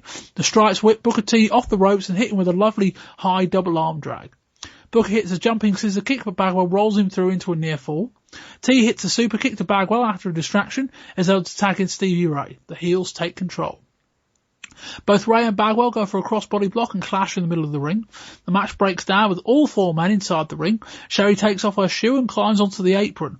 Booker T inadvertently runs into the shoe. Bagwell rolls him up, but at 2, Stevie Ray hits a super kick and Booker T rolls over Bagwell for a 3 count. Wayne, what do you think of this finish? It was an absolute mess. It was bad. Yeah, very bad. If you didn't know what was coming the first time, you did the second time.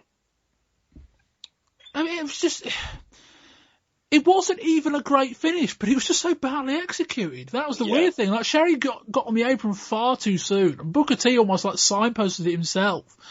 And then, I suppose it was a kind of a false distraction in the sense that the heat still won the match, but via another move after it, in that Bagwell goes into a pin. Stevie Ray then super kicks Bagwell, and Booker T rolls through himself. So I guess there's a bit of that, but all very strange. Chris, what do you think of the match?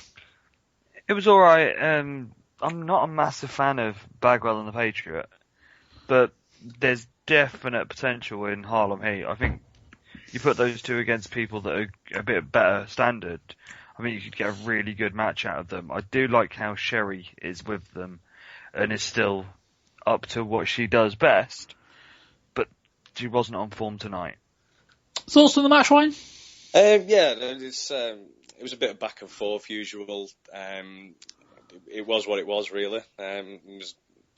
It was just the mess of the finish that spoiled it for me. Yeah, I mean, the match itself wasn't particularly bad. I mean, it was just a kind of fairly archetypal tag match. I think both teams are capable of better.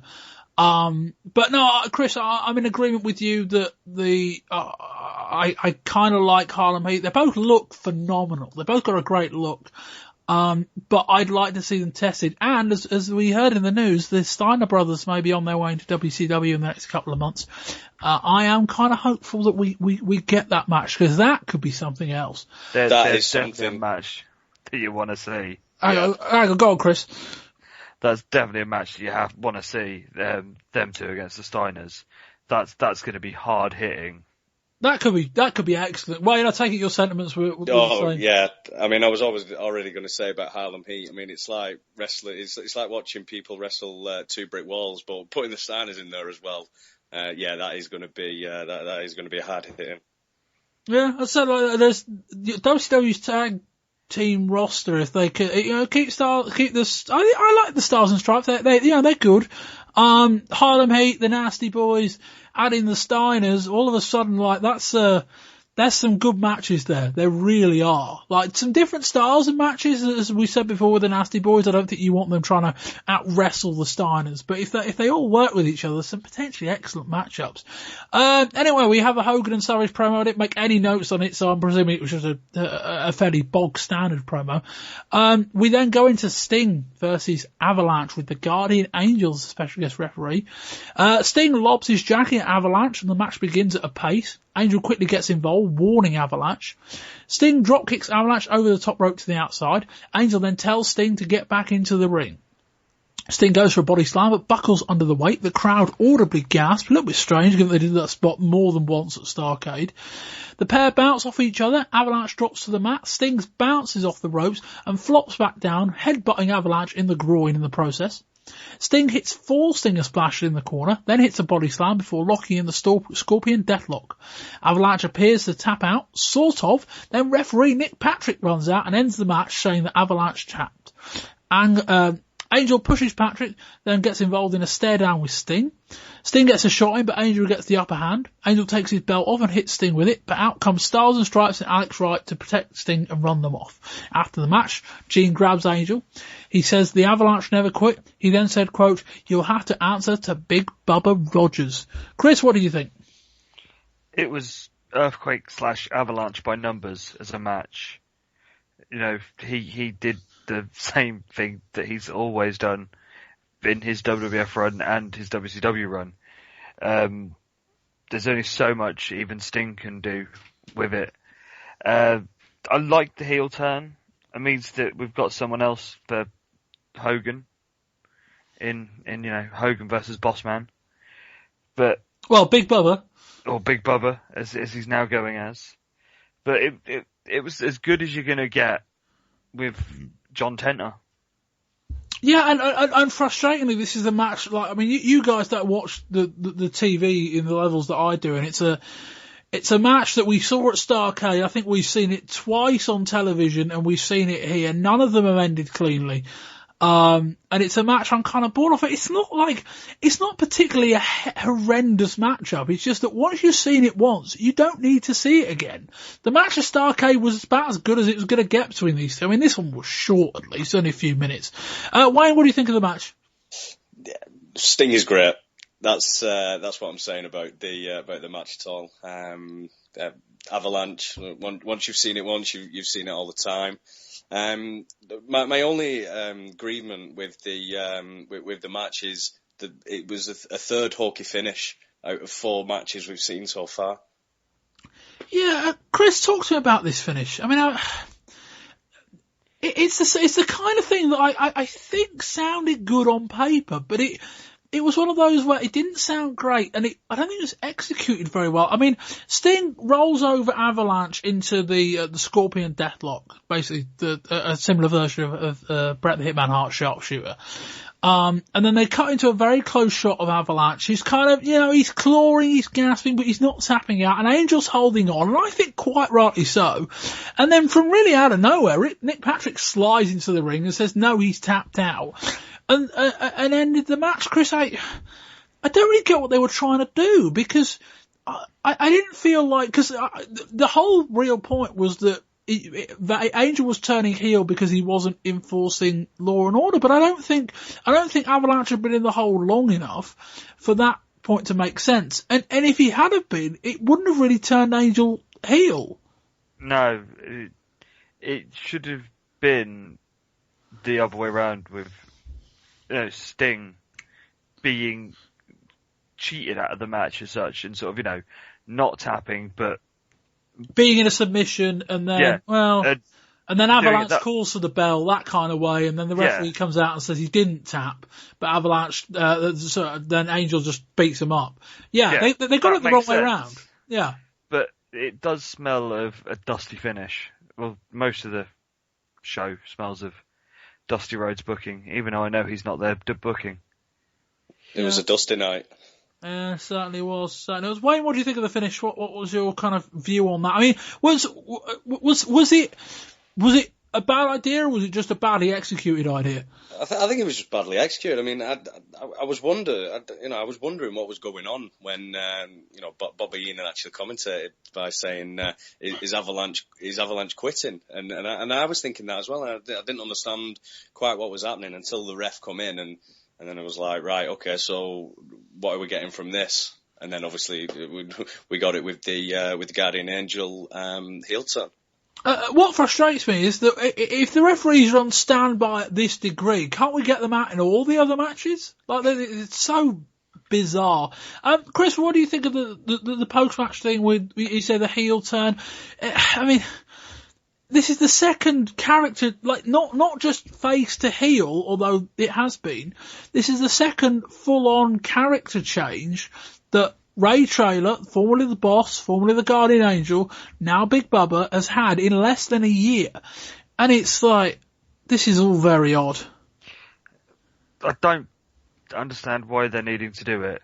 But as he has gone back to Big Bubba, I'm hoping he turns up in his Blues Brother attire that he was wearing in '88. I believe he was will last be. there. Having seen the promo clip for the next month, he is in Blues Brother gear. I expect fedora, braces, sunglasses. Yeah, you're going to get that from the promo shot I've seen. I think you're going to get that going forward. Talk us through that Big Bubba character, Chris.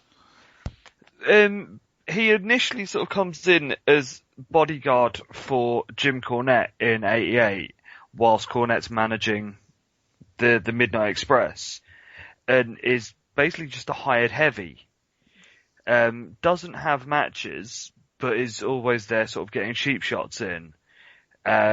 Is pretty much your silent bodyguard, a la Mr. Hughes. Okay. But better. Yeah. No, I'd go along. I think him being a heel's better, and I think the Guardian Angel character was weak.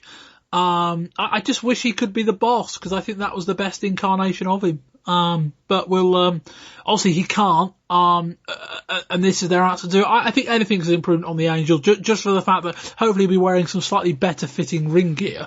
As used to just wrestling t-shirts in that, guys. Anyway, we move on to the main event.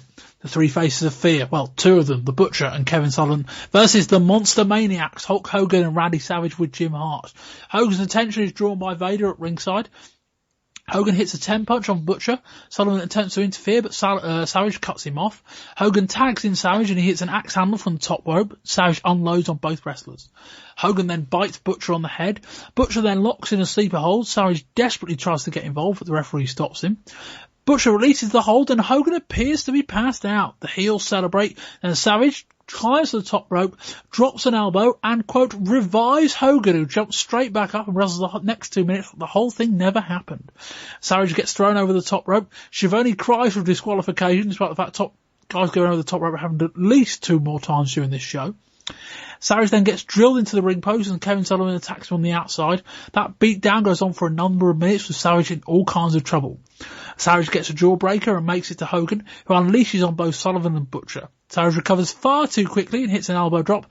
Hogan drops the leg and wins the match. We'll cover the aftermath of the match in a moment. Chris, what do you think? Why? How does an elbow drop mean that you then superpowered and can just fly up? He lost the match. He actually lost the match. This is the second time in 6 months. Hulk Hogan has lost a match cleanly. Like 6 months ago at the Clash of Champions in August, Hulk Hogan was in a figure 4 leg lock and did say the words, I quit. He corroborated that himself in a promo that followed. He said the words, I quit. Now, if Nick Patrick had been at ringside for that, he'd have called it. But he didn't. And we get to this one. Butcher locks in a sleeper hold. Hogan passes out. He literally passed out. That was it. It was over. The referee didn't bother checking his arm. Butcher celebrates, and quite rightly so. And then Savage slaps him around the face a couple of times, tries to revive it, and then thinks, I know, I'm going to jump from the top rope. I think, what the hell are you doing here? Drops the elbow drop. It not only wakes Hogan up, the move that Randy Savage has won multiple WWF championships with, Hogan was fine. I mean, yeah, it basically now makes a Macho Man going forward, his finishing move means nothing, and Hogan can't lose. It's just clear that Hogan will never drop that title because even when he's beaten cleanly, refs aren't going to count it. No, that's twice. But believe it or not the most angry I am at this show. That's to follow. Wayne, what do you think? I've done numerous first aid courses, and not once was I taught to throw an elbow drop if. You know what, Wayne? They're getting that wrong. Yeah, obviously. That's the fault of the health system in the UK. Not that, clearly. I don't know. Go away. Carry on. No, but the other thing as well is if, like you said, if Hogan was knocked out and the Butcher had obviously just won the match cleanly, but then the referee is saying, you've not won the match, he wasn't counted. Why go up on the turnbuckle and celebrate? Why not just go and pin him? It was just a calamity. I think you're looking for logical sense in one of the biggest plot holes I can ever think of in a wrestling ring. I wouldn't buy. It really, you should have pinned him after Savage had dropped the elbow. That was the match. Well, yeah, obviously. I don't know. Chris, we get later on in this match, and Savage gets. The match got fairly decent after that.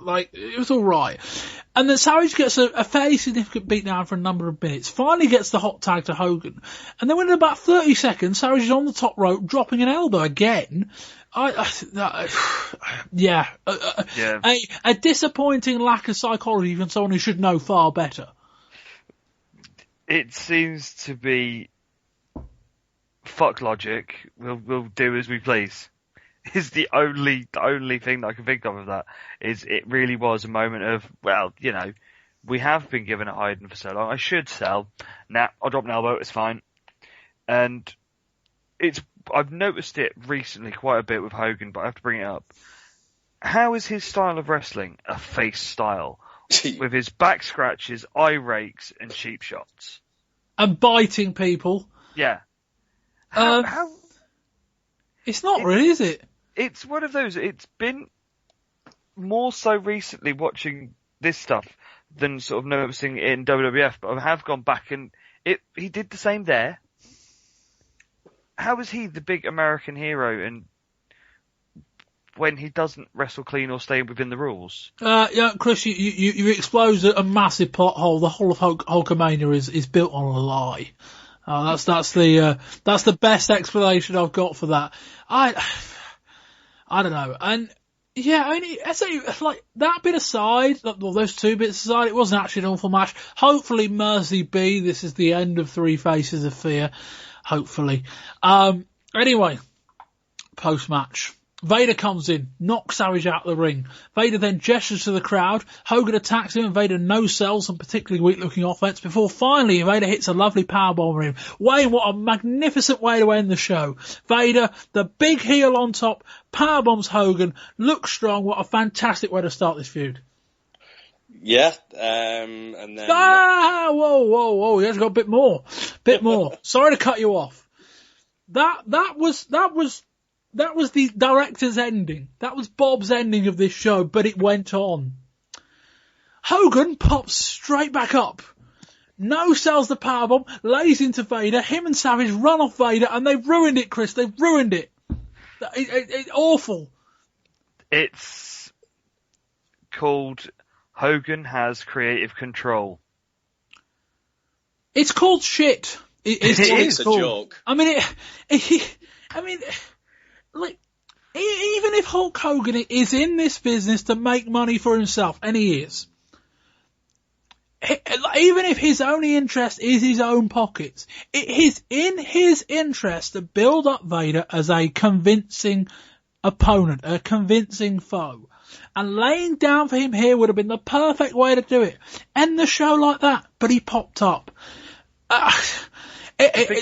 Generally one of the most boneheaded thing I've ever seen. Yeah, as I say, the thing is, Hogan gets a cut of the pay-per-view revenue.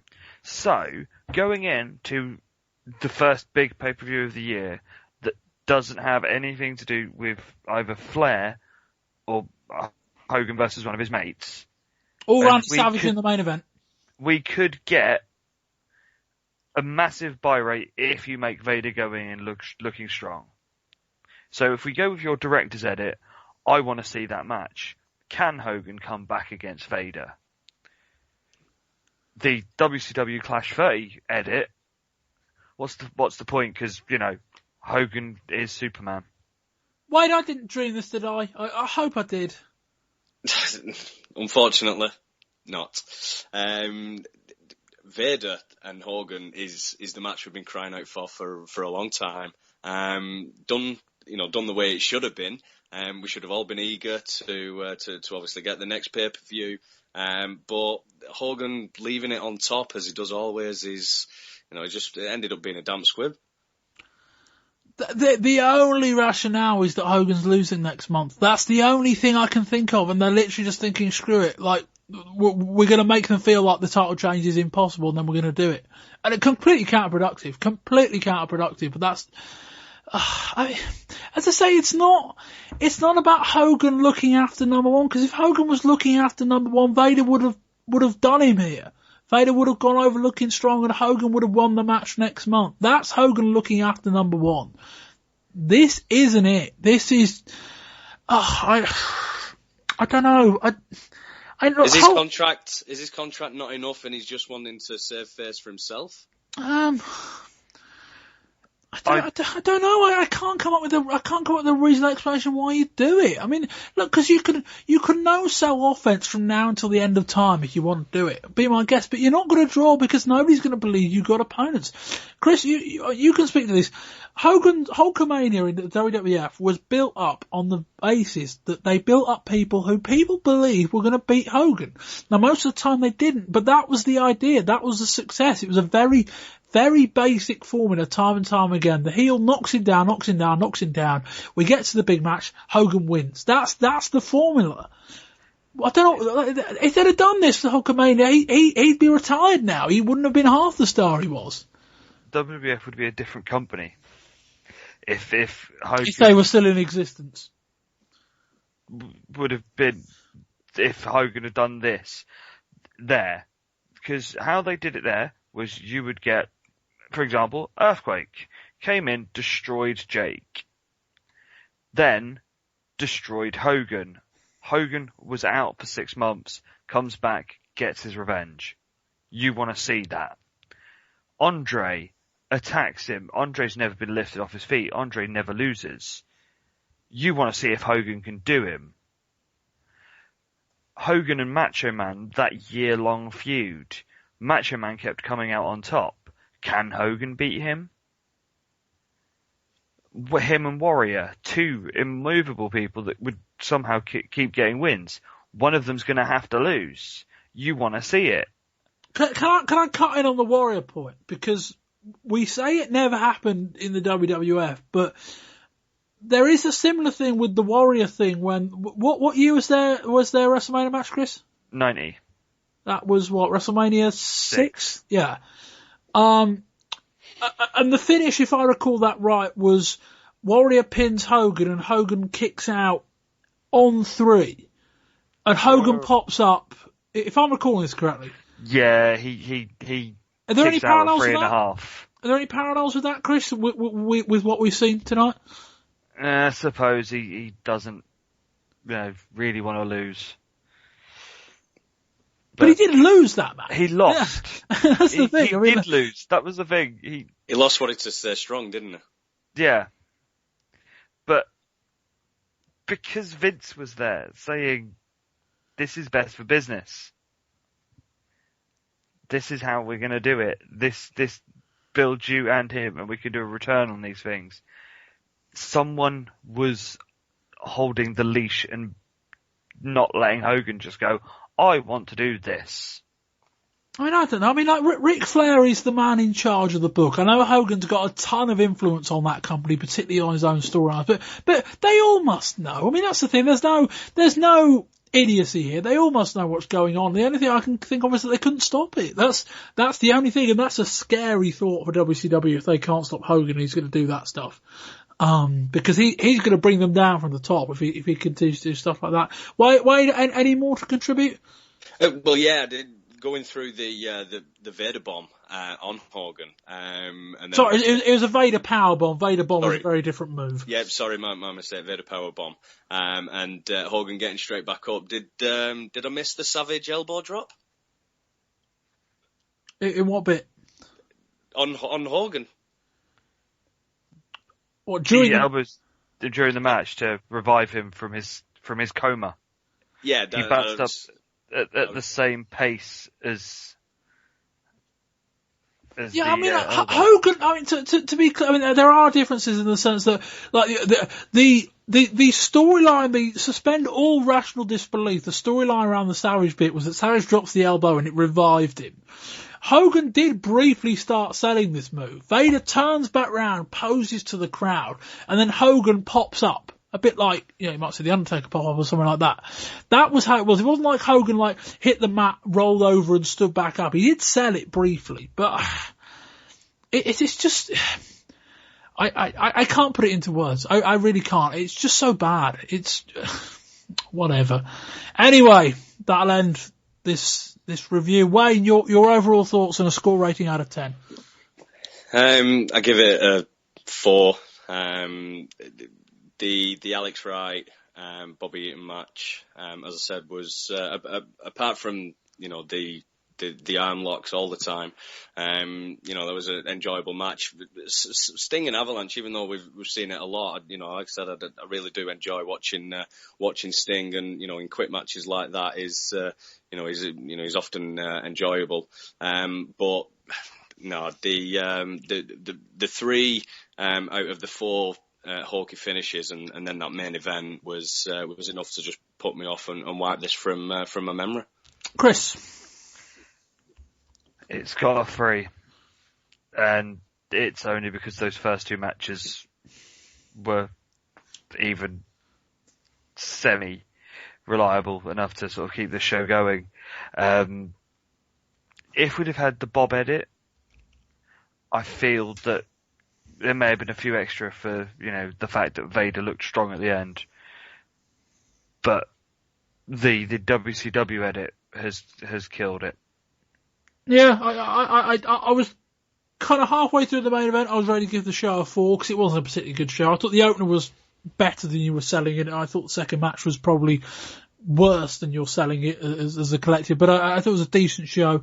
I think had the show have ended when Vader had powerbombed Hogan, I'd have given it a 6, but I downgraded it to a 1. I'm so angry, upset, annoyed. I don't get it. Like, it's like, that's the thing, like, Hogan could be the most self-centered guy he wants, but if you want to make money, that's not how you do it. That's not how you've done it. You know what I mean? Like, Hogan's been in the business long enough to know how he made his money. I don't know.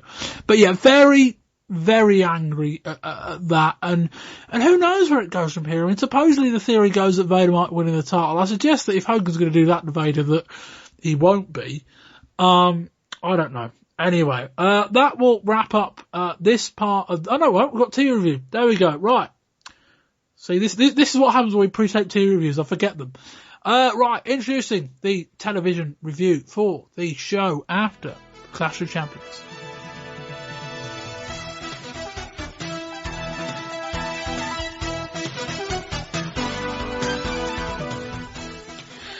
After the Clash, we're on to January 28th, WCW Saturday Night. WCW in recent weeks have made a real improvement, building main events throughout the show, with wrestler comments at the start of the show and right before the advert breaks. This week, it's Randy Savage versus Arn Anderson for the TV title.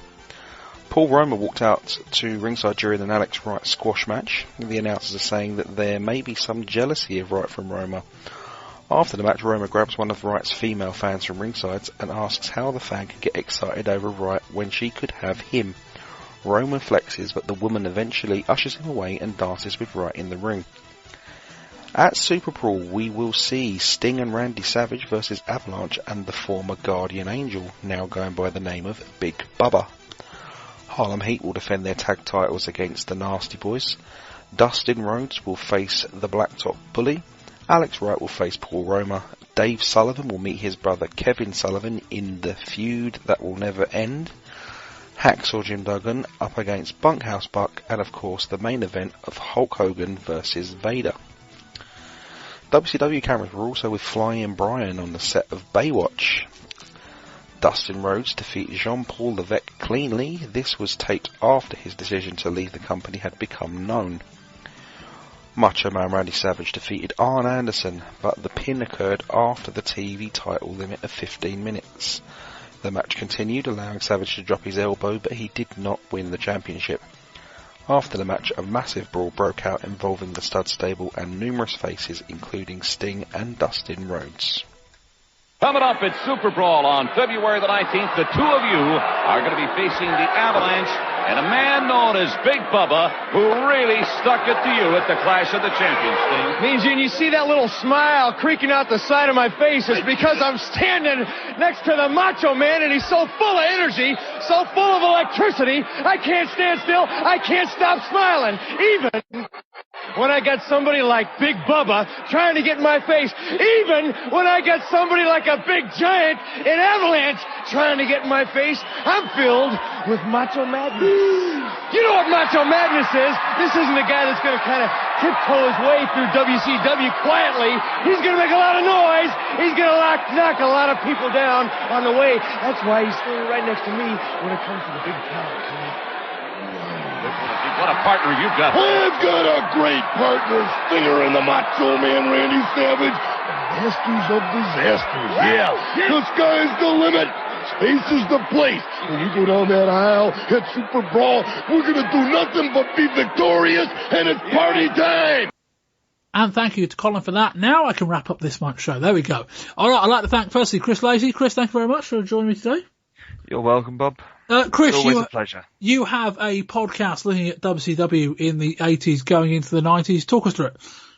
I am doing, with my good friend Tom, a retrospective of all the pay-per-views and TV specials from the very first Starrcade of 83 through till up to Clash 30, as it would be now.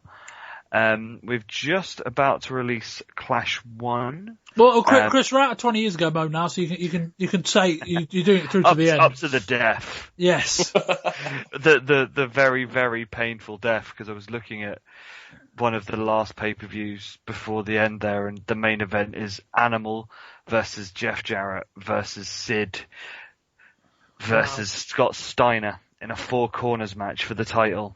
Boy, I can't wait to get to that. Oh, 6 more years, boys, 6 more years. But yeah, so just releasing Clash 1 this weekend. Clash 2 will be out soon, and starting to get some good stuff in the 80s. You can find us on iTunes, Super Brawls, the Twitter at Super Brawls, and Facebook, Super Brawls. There we go. They were all very good. Chris, you were talking before we came on about Bunkhouse Stampede from yes, the Bunkhouse Stampede of the first pay-per-view of 1988. The one and only time this happens. An 8-man over Hang on, has TNA done this? Sorry to cut you off, but this 8-man over the top of the cage Royal Rumble. Has TNA done a version of this? No, they do the reverse Rumble where you have to start outside the ring and get into the ring to win. Go on, carry on with your explanation. Sorry, I cut you off at the wrong point there. It's 8 men over the top of a cage battle royal. So the way you win is to throw people over the cage or through the door. And it is as terrible as it sounds. Everyone needs to go and watch it. And then listen to our review. Yes. And Wayne Lythgoe, thank you very much, Wayne. Thank you very much, Bob. Wayne, you're on Twitter? Yep, Wayne L84. That's simple. Chris, you're on Twitter yourself? Yes, mine is Lacey 555666. Excellent. That will wrap up this volume of the show, and this month. I say that we've not actually taken the WWF part yet, but that will be part 1. This will be what will be quite a long part 2 now, covering WCW Clash of Champions. We'll be back in February with a review of Super Brawl, believe it or not. Although I've not got Chris on the show, I don't think, or certainly not the plans at the moment. But anyway, we will be back for that in February. If you've not listened to Volume 1 yet, reviewing the Royal Rumble, we've not taped it yet, but if you've not listened to it, go back and listen to that now. I am Bob Bamber. I'm at Bobby Bamber on Twitter. We have at Wrestling20YRS on Twitter. Facebook.com/wrestling20rs. We're on iTunes, we're on RSS. You can get all the stuff on the website. A ton of blogs on the website. Anything pertaining to this? Well, you can read my review of the Clash, I suppose, if you haven't already heard it. I did also look at the Three Faces of Fear. What were they thinking was the title of that blog. And that will do that. I have been Bob Bamber. This has been the January 1995 edition of the Wrestling 20 Years Ago podcast. Until next time, goodbye.